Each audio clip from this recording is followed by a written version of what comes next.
네, 강원 기자들의 솔직한 이야기, 강원 기자회견. 오늘은 이 강원도 정치부 기자, 그리고 전국구로 활동하고 계신 정치연구소장, 그리고 깐깐한 네. 국장님 이렇게 네. 세 분과 함께하고 있습니다. 예. 이렇게 모여서 저희가 강원도 정치권 예. 얘기를 좀 해보려고 해요. 지금 최문순 강원도지사 임기가 2022년 6월 30일까지라고 합니다. 예. 2년도 안 남았죠. 근데 보통 그렇죠. 이때는 뭐 레임덕 얘기가 나올 법도 한데 일단, 반전의 기사가 나왔다고. 네, 뭐 언론 비평 매체죠. 미디어 오늘이 리서치뷰라는 여론조사 기관을 의뢰해서 대권 주자 누구를 선호하십니까? 이제 질문을 한 거예요. 여권의 유력 주자들 이낙연 지금 이제 더불어민주당 대표죠. 34%가 나왔었고 이재명 경기도지사 30%. 그리고 김부겸 전 행정안전부 장관이 6%, 뭐 조국 전 장관 3%, 추미애 지금 법무부 장관 3%인데 재밌는 게 김경수 경남지사하고 우리 네. 최문순 강원도지사하고 네. 2%가 나왔어요. 이런 이제 여론조사가 나오면서 그 이후에 이제 강원일보에서 유병욱 또 취재부국장께서 칼럼도 한번 쓰셨는데 네. 최문순 지사의 퇴임 후 어디에 있을까 뭐 이런 칼럼도 아주 재밌게 읽었습니다. 아, 네. 그러니까 최문순 지사가 이렇게 뭐 유력한 대선 주자는 아니지만 이렇게 네. 반열에 올라왔다는 게 어느 정도 중앙 정치권에서 영향을 끼치는 정도가 됐다, 뭐 이런 거라고 볼 수 있을까요? 뭐 어쨌든 그 대선 후보와 관련해서는 나름 저도 이제 방송에서 이 부분에 대해서 내가 많이 또 설명하고 네. 또 내가 메시지 분야를 전공하는 사람으로서 여기에 대한 내가 분명한 그 생각이 있어요. 이게 뭐냐? 지지율 총합의 법칙이라는 게 있습니다. 네. 이게 뭐냐면은 지금 이번에 조사한 사람들을 보면은 말이죠. 예. 생각나는 사람을 순서대로 하라고 꼽았을 수도 있고 아니면은 우리 대선 후보들이 열거하면서 여기 선택지를 줄 수도 있고. 근데 내가 질문지를 보지 않아서 모르겠는데 그러면 이제 최문순 지사가 나름대로 몸집을 키워가야 되겠다라고 생각하면은 어떤 지지율이 생기는 게 아니고 누군가의 지지율을 뺏어와야 되는 거예요. 아, 제로섬 게임. 그러면 이게 지지율 총합의 법칙이 바로 그런 거예요. 그러니까 최문순 지사가 그러면 몸집을 더 키우고 더 관심을 끌려면 남의 걸 가져와야 돼. 네. 가져오려면 어떻게 됩니까? 이게 말처럼 쉬운 게 아니에요. 그렇죠. 국민적인 관심을 받을 수 있는 어떤 사업 또 정책. 그렇죠. 그래서 정치인의 팬덤 형성의 기본이 있습니다. 이게 재미있는 이론이 하나 있는데 네. ABC 플러스 N이라는 법칙이 있어요. 이게 뭐냐? ABC 플러스 N. 이게 뭐냐? ability, 실력이 있어요. 실력. 누구도 인정을 안 할 수 없는 실력이 있어야 돼. 이게 가장 전제 조건이에요. ability. 두 번째, bring up. 이른바 내와 이 사람이 같이 큰다. 우리의 후원으로 이 사람이 커가는 모습을 볼 때 동일감과 일체감을 느껴요. 요즘에 트롯에 지금 아마 큰 사람들이 비슷한 거예요. 그러니까 내가 지원함으로써 이 사람이 크니까 나랑 동질성을 갖는 거예요. 그걸 브링업, 이른바 양육 효과라고 얘기합니다. 세 번째가 크라이시스. 어떤 위기가 닥칠 때 위기를 이 사람이 어떻게 극복하느냐를 보고 또 우리가 힘을 모아주는 일정의 과정을 통해서 유대감이 또 형성이 돼요. 네. 세 번. 그게 ABC입니다. ABC고 나머지 N이 뭐냐. 사실 이게 가장 더 중요할 수 있어요. 이게 내러티브라고 그래가지고 서사. 그 사람이 갖고 온 스토리텔링. 그 사람이 들으면 눈물이 나고 막 감동이 되고 내가 이입이 되고 막 이러면은 일체감이 돼요. 그러면 이 지지도는 굉장한 탄탄한 지지도를 가져가지고 팬덤이 형성되고 흔들리지 않고 이른바 바로 콘크리트 지지층이 돼요. 뭐 예를 들어서 이낙연, 이재명, 김부겸 뭐 여기까지 뭐 다 추미애, 있어요. 조국 다 있단 이해가 말이죠. 되는데 네. 2%의 최문순은 뭘 의미하는 거예요? 그러니까 이제 저는 이제 겨우 이제 진입이 된 상태예요. 그러니까 아마 김경수 지사의 2%는 난 내가 보기에 아마 재판 때문에 2%인 것 같고 재판이 끝나면 상당 부분 여기에 대한 것들이 있을 거예요. 그러니까 이 김경수 지사에 관한 거는 이낙연과 이재명의 누구 걸 뺏어 오느냐의 게임이 될 겁니다. 그럼 최문순 지사는 뭐냐? 나만의 것을 가져야 돼요. 나만의 것. 근데 자, 한번 봐요.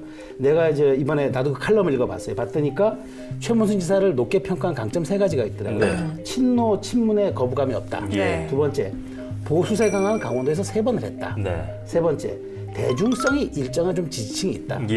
뒤집어 얘기하면 이것도 아니고 저것도 아니라는 얘기예요. 자, 우리가 음식이 많다고 맛집이 됩니까? 그래서 웬만해서는 뷔페가 맛집에 선정되지 않는 이유가 바로 거기에 있는 거예요. 음식은 많아서 맛집이 되는 게 아니에요. 우리가 최문순을 연상하면 감자가 일단 연상될 수 있겠죠. 그다음에 평화올림픽, 동계올림픽 거기 주최자였으니까 그다음에 서민 이미지, 소탈하다, 겸손하다. 그런데 없어 나머지가. 의제가 없는 거예요. 정치인의 힘은 의지의 힘이에요. 왜 이재명 지사가 집요하게 무슨 기본소득이 나오면은 아주 공공국책연구소랑도 싸우며 가면서까지 그렇게 자꾸 등장하느냐. 이게 의지의 힘을 내보내는 거거든. 그러니까 그런 점에서 최문순 지사의 2%는 시작점일 수 있고 가능성일 수 있지만 도리어 한계점일 수도 있다라는 거 제가 세 가지 측면을 말씀드리고자 한 겁니다. 네. 미디어 오늘 여론조사 끝나고 실제 좀 최기영 기자는 현장에서 최문순 지사 반응을 좀 봤을 것 같은데 어떠세요? 컬럼이나 네.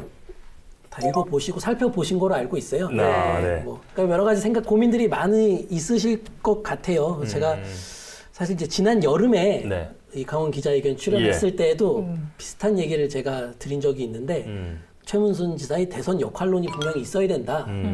이것은 뭐 대선 주자로서 그 선수로서가 아니더라도 남은 1년 8개월 동안의 강원 도정의 어떤 동력을 계속 이끌어 나가고 레임덕을 최소화하기 위해서는 개인이 이것들을 좀 정치적으로 최문순 지사 개인이 정치적으로 활용할 수 있어야 된다. 이렇게 언급되는 것들을 이제 언급이 되기 시작한 거예요, 실제로. 네.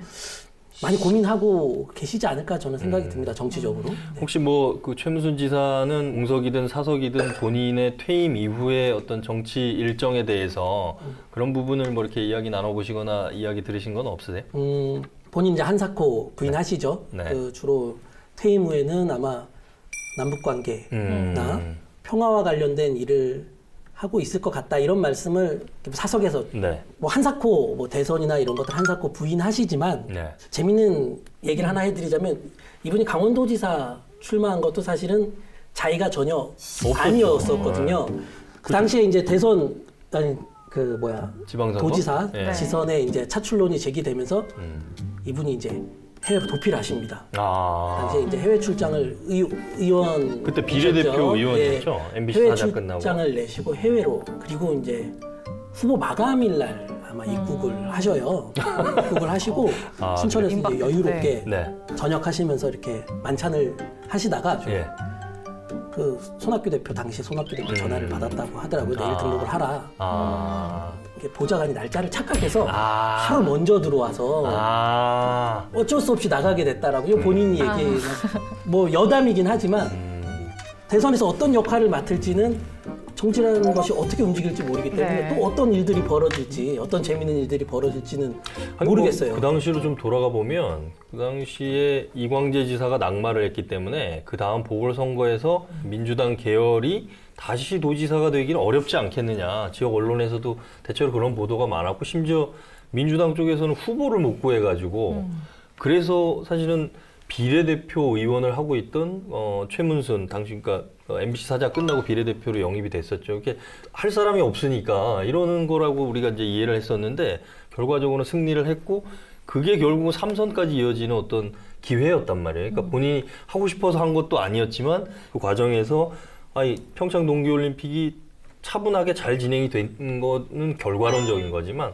과정을 살펴보면 위기가 되게 많았었잖아요. 개최지를 놓고도 갈등이 있었고 그러니까 이런 과정 속에서 보면 내러티브도 어느 정도는 좀 가미가 되는 것 같고 그러니까 이게 대선 주자로 뛸 거냐 안 뛸 거냐는 다른 얘기지만 이 2%가 가지는 게 아무나 거기에 여론조사 기관에서 후보로 넣지는 않거든요. 그러니까 그런 면에서 보면 강원도가 인구의 3% 맨날 얘기하는데 이런 면에서 보면 상당히 최문순 지사가 대선 주자의 이름을 올렸다는 거 강원 정치의 또 하나의 좀 가능성이지 않을까 뭐 저는 개인적으로 이렇게 좀 보고 있습니다. 강원 도민들이 바라보는 도지사도 뭐 도지사지만 지금 전국적으로 봤을 때 이 최문순 도지사의 인지도는 좀 어느 정도인지도 궁금합니다. 감자 완판남 정도로 지금 이름 좀 알려 있는 것 같은데 그 외에 또 뭐가 있을까요? 좀 재밌는 게 최근에 그 한국형 뉴딜 관련해서 청와대에서 제2차 한국판 뉴딜 전략회의가 열렸는데 여기에 여야 광역단체장 중에 차기 대선 주자로 거론되는 분들이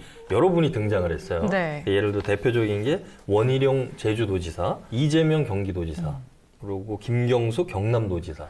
그러고 한 명이 더 등장했는데 최문순 강원도지사. 그러니까 이게 이제 언론에서는 약간 이제 제목을 대선 오디션을 방불케 했다. 뭐 이제 각 지역 경기도지사나 제주도지사나 경남도지사 했는데 강원도지사도 우연찮게 또 여기에서 또 뉴딜 사업에 대해서 강원도의 강원형 뉴딜 사업을 발표하는 기회가 있었단 말이에요.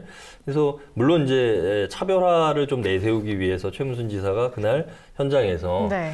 오늘은 감자 팔러 온 게 아니라 액화수소를 팔러 왔습니다. 네. 이렇게 우스갯소리를 했다고 하는데 그런 면에서는 어떤 정책에 대한 어떤 구상 또 강원도가 가진 특징, 어떤 장점들을 활용을 해서 한국형 뉴딜 사업을 강원형 뉴딜 사업으로 키워보겠다 이런 이제 포부나 정책들을 좀 밝힌 것 같은데